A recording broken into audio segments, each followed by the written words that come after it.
Praise the lord. પ્રભુ ઈસુના નામમાં આપ સર્વને પ્રેમી સલામ. પ્રભુના વચનોમાંથી શીખવા માગીએ છીએ.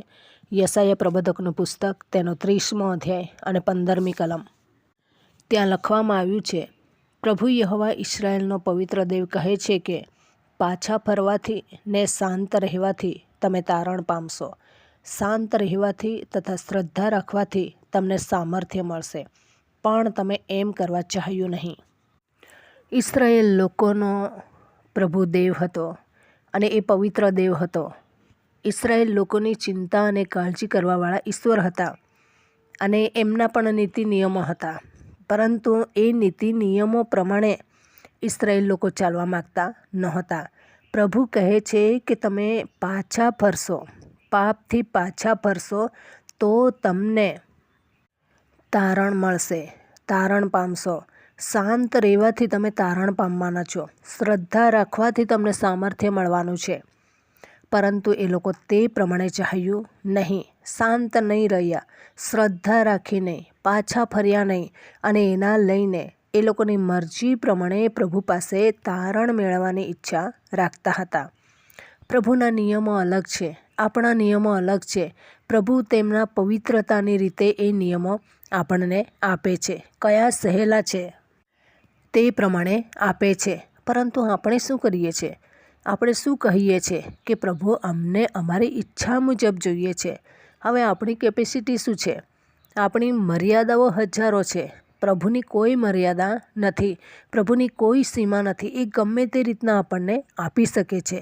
આપણી મર્યાદા છે, પરંતુ આપણે પ્રભુના ઉપર વટ જઈને જાણે આપણે ઈશ્વર હોય અને આપણી આંગળીના ટેરવા પર પ્રમાણે આપણે ઈશ્વરને નંચાવા માગીએ છીએ. એ કેવી રીતના શક્ય બને? એ શક્ય બનશે નહીં. એટલે પ્રભુએ પણ ત્યાં છોડી દીધું. પછી પ્રભુ એમના ઈશારા પ્રમાણે નથી કરતા. તમને નથી પસંદ તો પછી તમે તે પ્રમાણે રહો, પરંતુ મારા નિયમમાં આ પ્રમાણે આવે છે. એવું પ્રભુ ઇસ્રાયેલ લોકોને કહે છે. તમે અને હું જો આશીર્વાદ મેળવવા ઈચ્છીએ છીએ તો ગમે તેટલા પ્રયત્ન કરીશું, પ્રભુના નિયમમાં રહીને જ આશીર્વાદો મળશે. ગમે તેટલે આપણી મનમરજી કરી લઈશું. વાયા કરી કરીને ઇસ્રાયેલ લોકો જેમ ફરીવાર ત્યાં ને ત્યાં આવતા હતા. કેમ? સુધર્યા નહીં એટલે સુધી કે મસ્સા અને મરીબામાં એ લાશો હતી એ ગળાઈ ગઈ નહીં ત્યાં સુધી એ લોકો ત્યાં રહ્યા. અને એ પ્રમાણેના ત્યાં દિવસો આપણે જોવા મળે છે. તો તમારા ને મારા જીવનમાં જો પ્રભુ આપણને આશીર્વાદો આપવા માગે છે, એમના રીતે આપવા માગે છે, એમની પદ્ધતિથી આપવા માગે છે, તો પછી એમને સ્વીકારવાની જરૂર છે. આપણી પદ્ધતિ ચાલશે નહીં. ઘણી વખત ઘણા લોકો આનો વાંક કાઢે, તેનો વાંક કાઢે, તેનો વાંક કાઢે, એ પ્રમાણે વાંક કાઢે છે. એટલે એ લોકોની મરજી પ્રમાણે એ લોકો કહે છે, એમના વિવેક પ્રમાણે એ લોકો એ સેવકોને માપે છે. પરંતુ એ સેવકોને પણ પ્રભુએ કંઈક અલગ રીતથી વાપરવાને માટે નક્કી કર્યું હશે. અને તેથી એ સેવકોને આપણી મરજી પ્રમાણે આપણે ચલાવી શકતા નથી. ઘણી વખત આપણને ઘણી બધી ખામીઓ દેખાય, પરંતુ આપણે ચૂપ રહેવું પડે છે. કેમ? પ્રભુ એને કઈ રીતના દોરે છે આપણને ખબર પડે નહીં. એ પ્રભુના માર્ગમાં છે કે નહીં છે આપણે નથી જાણતા. સાથે સાથે એ વ્યક્તિ પ્રભુની ઈચ્છા પ્રમાણે કરવા માગે છે કે પોતાની મરમરજી પ્રમાણે, એ આપણે જાણી શકતા નથી. અને ઘણી વખત તો પ્રભુ પણ દોરતો હોય એ લોકોને, પરંતુ આપણે શું કહીએ, આવું તો પ્રભુ કરી જ નહીં શકે. અને એટલા માટે ઘણી વખત આપણે ઘણા બધા સેવકોને આપણે પારખવામાં ઠોકર ખાઈ બેસીએ છીએ. પ્રભુ તરફથી હોય છે તો છતાં પણ એમને આપણે અલગ નાપી દઈએ છીએ, જૂઠા પ્રબોધકોમાં ખપાવી દઈએ છીએ. પરંતુ બાઇબલમાં જોઈએ તો ઘણા બધા અલગ અલગ તરીકાથી પ્રભુ વાત કર્યો છે પ્રબોધકોની સાથે. તો એવી રીતના આજની સમયને પ્રબોધકો સાથે પણ, પેઢી સાથે પણ પ્રભુ એ પ્રમાણે વાત કરી શકે છે. હવે એ લોકોના સમર્પણ, એ લોકોના ત્યાગ પ્રમાણે પ્રભુ એ લોકોને આપે છે. એ લોકોએ શું ત્યાગ કર્યું છે આપણને નથી ખબર. એ લોકોએ કેવું કેવું પ્રભુના માટે અપમાન સહન કર્યું છે આપણને નથી ખબર. આપણને ખાલી ઉપરનું ઝાડવું દેખાય છે. એના મૂળિયા કેટલે ઊંડે, કેટલા દુઃખોમાંથી પસાર થયેલા છે તે આપણે જાણતા નથી. તેથી આપણે એવા સેવકોની ખોદણી કરવા કરતાં આપણે શું કરવાનું છે કે એ પ્રભુના હાથમાં સોંપી દેવાનું છે. એક સેવક છે તે શું કહે છે કે હું કદી સેવકોનું નથી ખોદતો. જો મને સમજણ નહીં પડે તો ચૂપ રહું છું, પરંતુ આમ જ થવું જોઈએ, તેમ જ થવું જોઈએ એવું હું કહેતો નથી. આપણને પ્રભુ જે પ્રેરણા આપે છે એ પ્રેરણા આપણે કહેવાની છે. આપણને લોકોને સુધારવાને માટે પ્રભુએ નથી ઓથોરિટી આપી દીધી કે આને આમ કરીને સુધારી કાઢ, તેને ચાવી મારીને સુધાર, તેને આમ બોલીને સુધાર.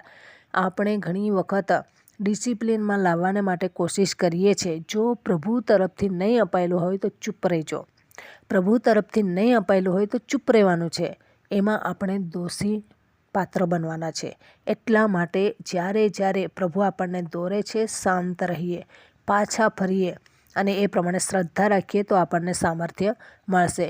એક સેવક પોતે એમના સંદેશામાં કહે છે, હું ઘણી વખત બીજા સેવકોનું આ છે તે છે એ પ્રમાણે કરતો હતો. પછી પ્રભુએ મને કીધું કે સેવકોનું આ પ્રમાણે બોલવાનું બંધ કર. ત્યારથી હું ચૂપ થઈ ગયો.